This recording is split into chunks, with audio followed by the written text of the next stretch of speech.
রাজ্য জুড়ে বেকার ভাতার ফর্ম বিলির দ্বিতীয় দিনের একই ছবি দেখা গেল। মুর্শিদাবাদে ডোমকলের ছবি আপনাদের সামনে আমরা তুলে ধরেছি, যেখানে প্রচুর মানুষের বেকার যুবক যুবতীদের ভিড়, কিন্তু আক্ষেপের জায়গাও তাদের কথায় ধরা পড়ল। চাকরি মিলছে না, ভাতার টাকায় কিছুটা হলেও হাত খরচ তো চলে যাবে বলছেন তারা।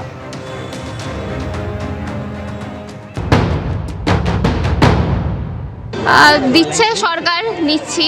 আমি এটার ভালো দিক খারাপ দিক নিয়ে কিছু বলতে চাইছি না, কিন্তু আমার অধিকার, সরকারি একটা প্রকল্প, তাই নিচ্ছি। যাদের অসুবিধা তাদের জন্য অবশ্যই ভালো, কিন্তু আমার মনে হয় না এটাতে কাদের কতটা সুবিধা হলো, বা যাদের আদৌ অসুবিধা নেই, আমি বলছি না যে আমার খুব অসুবিধা আছে, তো সরকার মানে আরো ভালো কিছু হতে পারতো, কিন্তু ঠিক আছে যা হয়েছে আমরা অ্যাপ্লাই করছি। আবার কাটোয়ায় দেখা গেল ছেলের জন্য যুবসাথীর ফর্ম নেওয়ার লাইনে বাবা। ছেলে এমএসসি বিএড পাস, ছেলে কেন লাইনে এসে দাঁড়ালেন না? দেখে লাগছে হয়তো উত্তর বাবার। তিনিও বলছেন দরকার সরকারি চাকরি।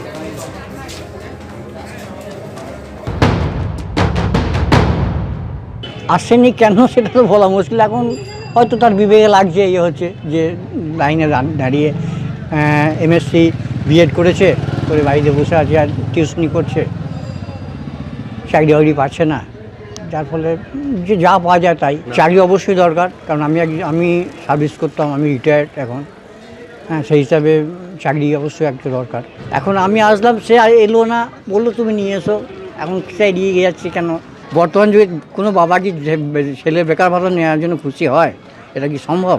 যা পেলে কিছু তো ওর হাত খরচা ওটা চলবে, যার ফলে সেই জন্য এলাম। আসুন এবার বাঁকুড়ার ছবি আপনাদের সামনে তুলে ধরি। যুবসাথীর জন্য যে ক্যাম্প, সেখান থেকে ফর্ম নেওয়ার ভিড় সেখানেও লক্ষ্য করা গিয়েছে।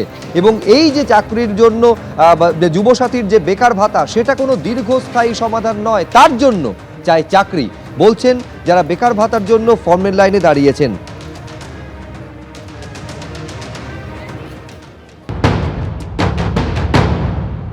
এটা আমরা দায়ে পড়ে এসেছি আর কি, কি বলবো, যাতে আমাদের কিছুটা হয়, সেই জন্য কিছুটা সাচ্ছল্য হয়, তার সেই জন্য এটাতে তো ভোটের আগে সন্তুষ্ট করা যাকে বলে, হাতে কিছু 15 টাকা বা এরকম কিছু একটা দিয়ে সন্তুষ্ট মানুষ করছে, ভোট চাইছে মানুষের কাছ থেকে। আমরা চাইছি যাতে আমরা এইচএস পাস যেহেতু ছেলে, সেহেতু কোনো একটা কোম্পানি, আমাদের রাজ্যের মধ্যে কোনো কোম্পানিতে চাকরি বা যাই হোক কোনো একটা নিম্নমানের কিছু চাকরি পেলেও খুব ভালো হয়। একই ছবি দেখা গেল উত্তর দিনাজপুরের রায়গঞ্জে, যেখানে এই ক্যাম্পে যারা লম্বা লাইনে দাঁড়িয়েছেন তারা বলছেন টাকা নয়, চাকরি চাই। আমাদের তো চাকরি দরকার, চাকরি তো কোনো মতে কোনো কিছু হচ্ছে না। গ্রাজুয়েশন কমপ্লিট করে আমার 6-7 বছর হয়ে গেল, 6-7 বছর ধরে বাড়িতে এভাবেই বেকার বসে আছি, কোনো চাকরি নাই, কোনো কিছু নাই। এসব টাকা দিয়ে আমাদের কি হবে? এগুলা টাকা আমাদের দরকার নাই, আমাদের দরকার চাকরি। সরকার দিচ্ছে তাই জন্য আসছে, কিন্তু এসব টাকা পয়সার কি দরকার আছে? আপনি যদি সরকার আমাদের চাকরি দিত তাহলে ভালো হতো। জায়গা বদলে যাচ্ছে, জেলা বদলে যাচ্ছে, কিন্তু ছবিটা বদলাচ্ছে না। বেকার ভাতার জন্য যে ক্যাম্প করা হয়েছে, সেই ক্যাম্পে উপচে পড়া ভিড় লক্ষ্য করা গেছে পুরুলিয়াতেও। এই যে 1,500 টাকা দেওয়া হচ্ছে, কেউ কেউ বলছেন এই টাকা এসআইপিতে ইনভেস্ট করবেন তারা। ফর্মটা জমা দিয়ে মমতা দিদি আমাদেরকে যারা এখনো চাকরি পায়নি, 21 বছরের ঊর্ধ্বে যারা আছে, তাদের থেকে 1500 টাকা করে বলছে দেওয়া হবে আর কি। তার জন্য আমরা জমা দিয়েছি আর কি। কাজের টাকাটা তো এসআইপি করে দেবো, এখন 5 বছর কোনো করার নাই, এসআইপিটা ডাইলে দেবো। 5 বছরে 90,000 টাকা, 1.5 লাখ 2 লাখ টাকা উঠবে আরামসে।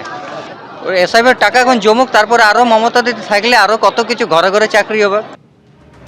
পুরুলিয়ার পাশাপাশি সিঙ্গুরেও দেখা গেল ভাতার জন্য লম্বা লাইন।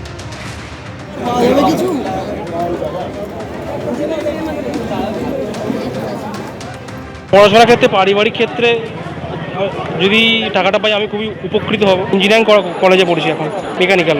খরচাটা তো অনেকটা, তো এখান থেকে যদি খরচাটা ওঠে আমারও খুব ভালো হয়। আমার বাবা তো চাষবাস করে, বাকি আমার এছাড়া ভাই আছে, বাবা আছে, মা আছে, ঠাকুমা আছে, তাই সবার খরচা চালাতে এই সাহায্য অবশ্যই করতে হয়। চাকরি হলে তো ভালো তো হতোই, কিন্তু এখন এই পরিস্থিতিতে ভাতাটা যদি সাহায্য করে, করুক। এখন তো চাকরি তো সেরকমভাবে নেই, যদি আমাদের চাকরি দিলে তো খুবই ভালো হয়, আমরা তো খুবই উপকৃত হই। ভাতা থেকে তো চাকরি তো 100 বার ভালো। এবিপি আনন্দ, এগিয়ে থাকে, এগিয়ে রাখে।